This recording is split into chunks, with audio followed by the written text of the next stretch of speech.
반갑습니다. 미래의 가이드 황성수입니다. 지난 금요일 뉴욕 증시는 3대 지수 모두 상승 마감했는데요. 지난 금요일 뉴욕 증시의 키워드는 애플의 힘, 양자 컴퓨터 돌풍, 원자력 정책 기대를 들 수 있습니다. 한마디로 정리하면 종목 압축 장세 속에서 애플이 증시를 이끌고 양자와 원자력 테마가 불을 지폈다라고 할 수 있습니다.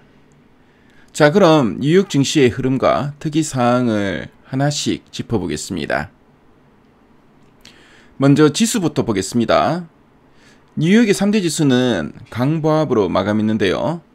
다우존스 지수가 0.37%, 나스닥은 0.72%, S&P 500은 0.49% 상승 마감했습니다. 반면에 소형주 중심의 러셀 2000은 0.77% 하락했고요. 반도체 업종이 많은 필라델피아 반도체 지수도 0.73% 약보합 마감했습니다. 즉 대형 기술주 중심으로 상승하고 중소형주는 부진한 모습이었습니다. 자, 그럼 지난 금요일 뉴욕 증시의 흐름에 영향을 준 요인들을 살펴보겠습니다.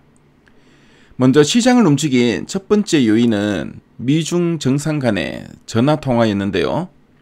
트럼프 대통령과 시진핑 주석이 생산적이고 긍정적이었다고 강조하면서 무역과 우크라이나, 틱톡 문제까지 진전이 있었다는 소식이 전해졌습니다. 이 덕분에 지정학 리스크가 완화되며 투자 심리에 긍정적인 영향을 줬습니다. 시장에 영향을 준 두 번째 변화 요인은 애플인데요. 애플이 무려 3.2% 급등했습니다. 아이폰 17의 예상 판매가 예상보다 폭발적이어서 출시 첫날부터 긴 대기줄이 생겼습니다. 애플은 주요 부품업체들의 생산량을 최소 30% 늘려달라고 요청했다는 소식도 나왔는데요. 이 덕분에 실적 기대감이 커지면서 애플 혼자서도 시장을 끌어올린 하루였습니다. 세 번째 변화 요인은 양자 컴퓨터 테마인데요. 솔라나 공동 창업자가 향후 5년 안에 큰 돌파구가 있을 확률 50%라고 발언했습니다.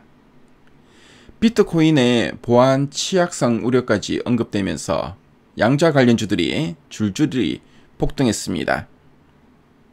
아이온큐가 5.39%, 리게티 컴퓨팅이 15.28%, 컴턴 컴퓨팅이 26.81% 등 화끈한 급등세가 나왔습니다. 네 번째 변화 요인은 원자력입니다. 트럼프 행정부가 데이터 센터 전력 수요에 대응하기 위해 원자력 확대 정책을 추진할 것이라는 루머가 돌았습니다. 그래서 관련주인 뉴스케일 파워가 22.69%, 오클로가 28.83% 등 원자력 관련주들이 폭등하는 모습이었습니다. 우라늄 기업들도 센트러스 에너지가 12.12%, 나노액 에너지가 21.09% 큰 폭으로 상승했습니다. 자, 그럼 뉴욕 증시의 업종별 특징주들을 한번 살펴보도록 하겠습니다.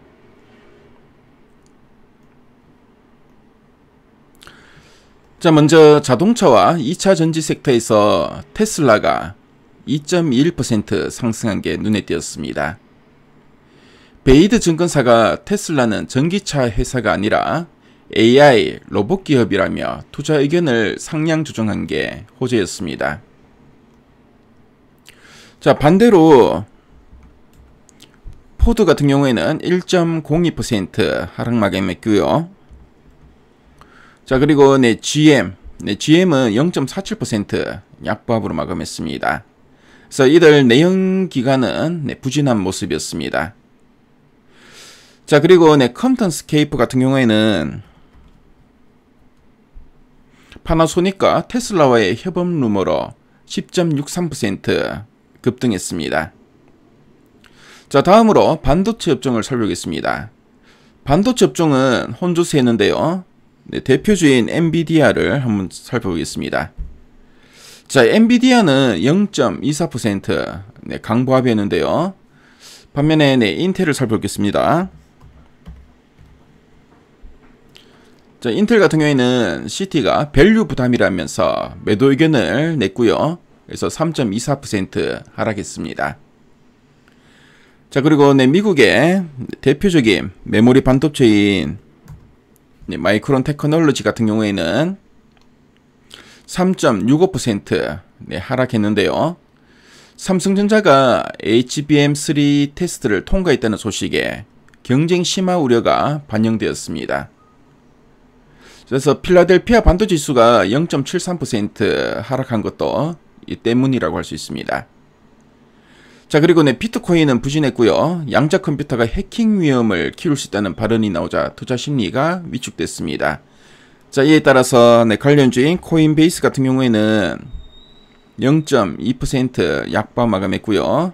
갤럭시 디지털도 0.63% 하락하면서 네, 대부분 관련주들이 네, 약세를 보였습니다. 자, 반면에 네, 로빈후드 같은 경우에는 3.2% 상승했는데요. 네, 실적 기대감에 상승하는 모습이었습니다. 자, 다음으로 네, 원자재와 환율 쪽을 한번 살펴보겠습니다. 자, 먼저 네, 국제 유가인데요. WTI는 네, 1.36% 하락했습니다. 이 국제 유가는 글로벌 수요 둔화와 공급 과잉에 대한 우려감 때문에 하락했고요.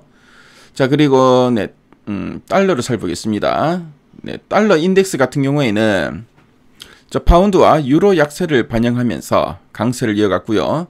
특히 BOJ가 금리를 동결했지만 소수의 인상 의견이 나온 점도 달러 강세 요인으로 네, 작용했습니다.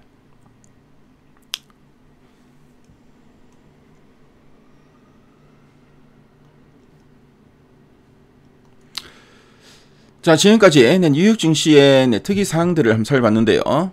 네, 앞으로 뭐 증시에 영향을 미칠 변수로는 자, 먼저 미중 정상회담에 대한 기대감을 둘 수 있고요. 두 번째로는 애플의 실적 모멘텀을 둘 수 있습니다. 자, 그리고 뭐 양자나 원자력 같은 신테마 이 세 가지를 둘 수 있는데요. 자, 뭐 다만 뭐 반도체 업황에 대한 불확실성과 비트코인에 대한 약세는 부담 요인이라고도 할 수 있습니다. 그래서 뉴욕 증시에 대해서 한번 체크해 봤는데요. 정리해 보면은 지난 금요일 뉴욕 증시는 애플이 시장을 끌어올렸고 양자와 원자력 테마가 불을 지폈다고 할 수 있습니다. 반도체와 비트코인은 부진했지만 종목 압축 장세에서 강한 주도주는 분명히 나타났는데요. 변동성이 큰 장세일수록 이런 종목 선별이 중요하다고 할 수 있습니다. 자, 가을이 다가오는 한절기에 접어들면서 일교차가 커졌는데 건강 유의하시고요. 여러분의 성공 투자를 기원하면서 오늘 방송은 여기에서 마무리하겠습니다. 네, 지금까지 미래가이드 황성수였습니다. 감사합니다.